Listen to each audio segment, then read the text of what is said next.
आज बागेश्वर धाम के पीठाधीश्वर धीरेंद्र शास्त्री जी को कौन नहीं जानता। भले ही किसी को राजनीति से जुड़ी सभी महत्वपूर्ण शख्सियतों के नाम मालूम नहीं होंगे, मगर अपने विवादास्पद बयानों से चर्चा में आए धीरेंद्र शास्त्री का नाम भारत का लगभग हर नागरिक जानता है। मीडिया में उनका इंटरव्यू लेने की होड़ सी लगी हुई है। ऐसे ही एक न्यूज चैनल ने उन्हें अपने स्टूडियो में कुछ सवाल जवाब करने के लिए आमंत्रित किया है। प्रोग्राम की होस्ट शालू अवस्थी उनका परिचय देती हुई प्रोग्राम की शुरुआत कर रही हैं।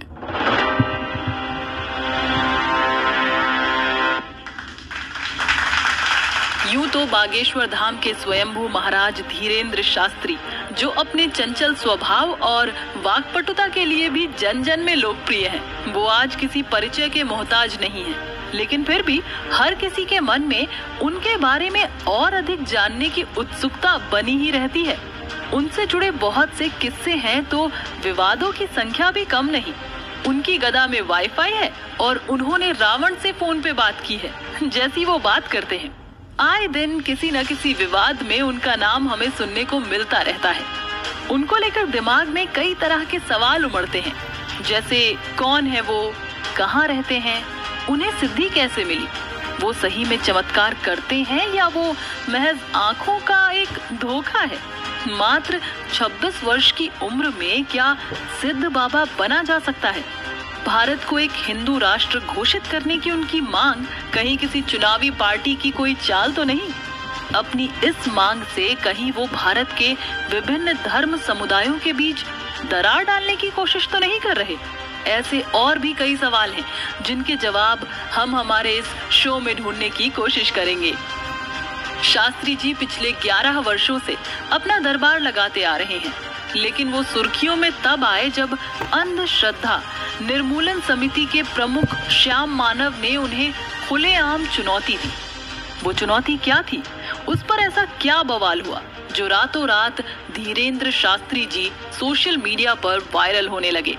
इस पर भी बातें होंगी, लेकिन उससे पहले आइए स्वागत करते हैं बागेश्वर धाम के स्वयंभू महाराज धीरेंद्र शास्त्री जी का। शालू को बुलाते ही बागेश्वर बाबा पेशवाओं की तरह पगड़ी पहने चेक पैटर्न वाले लाल रंग के चोले में अपनी चिर परिचित मुस्कान के साथ सामने से आते हुए नजर आए। उनके आते ही शालू बोली, नमस्कार शास्त्री जी, मैं शालू अवस्थी हमारे इस शो खुल के बोल में आपका स्वागत करती हूँ। बहुत बहुत शुक्रिया शालू बहन। बालाजी हनुमान तुम पर अपनी कृपा बनाए रखें। आगे कोई भी बात करने से पहले मैं आपसे पूछना चाहती हूँ कि क्या मैं आपको शास्त्री जी कहकर बुला सकती हूँ? बिल्कुल, जो मन करे वो बुलाइए। I am not Sadhu, I am not Baba, I am not सन्यासी, कोई तपस्वी भी नहीं हूँ। बालाजी हनुमान का सेवक हूँ, कट्टर सनातनी हूँ, ऋषि परंपरा का पालन करता हूँ। बस इतना सा परिचय है हमारा। खुली किताब की तरह जीवन है हमारा, जिसकी इच्छा हो वो पढ़ ले। क्या बात है शास्त्री जी, मेरे पहले सवाल में ही आपने सिद्ध कर दिया कि आपको पहले से ही दूसरों के बारे में आभास हो जाता है। मैं आपसे अगला सवाल यही करने वाली थी कि धीरेंद्र शास्त्री असल में हैं कौन, लेकिन आपने मेरे पूछने से पहले ही उसका जवाब दे दिया। इस बात पर शास्त्री जी ताली मारते हुए हंसे और फिर बोले, देखिए, ये बात आपने कह दी तो चल गया। अगर यही बात ना हम बोल देते तो हल्ला मच जाता। कल आप लोग ही दिखा रहे होते बड़े बड़े शब्दों में। बागेश्वर बाबा को अपने सिद्धि पर घमंड, बागेश्वर बाबा अपने ही मुंह मियां मिट्ठू बने, और भी पता नहीं क्या क्या न्यूज बना दोगे आप लोग। अरे आजकल बागेश्वर धाम से टीआरपी कुछ अधिक ही ले रहे हो आप लोग। आपके इसी अंदाज के लिए तो आपको हाजिर जवाब कहा जाता है, लेकिन मैं पहले ही आपको क्लियर कर देना चाहती हूँ कि आपको यहाँ बुलाकर आप पर कोई भी आरोप साबित करने का हमारा कोई इरादा नहीं है। आपने अभी अभी मुझे बहन कहा। शास्त्री जी ने शालू को बीच में ही रोकते हुए कहा, हमारे लिए संसार की सभी स्त्रियां बहन समान ही है। हम सभी को बहन कहकर पुकारते हैं, बहन की दृष्टि से ही उन्हें देखते हैं। आपकी इस बात से मेरे मन में एक प्रश्न उठ रहा है, मगर वो मैं तब पूछूंगी जब आपके विवाह के मुद्दे पर बात होगी।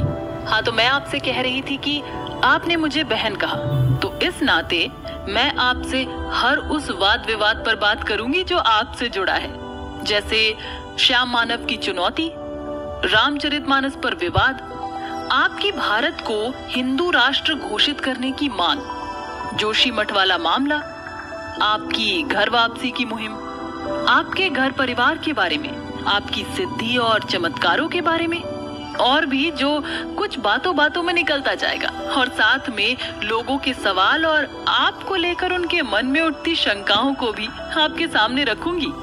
लेकिन इसके पीछे हमारी मंशा ना तो आपको जज करने की है और ना ही कोई फैसला सुनाने की। यहाँ सिर्फ और सिर्फ उन पर बातें होंगी। बहुत समझदारी वाली बात की हो बहन, पूछो जो पूछना है। हम भी सनातनी शेर हैं।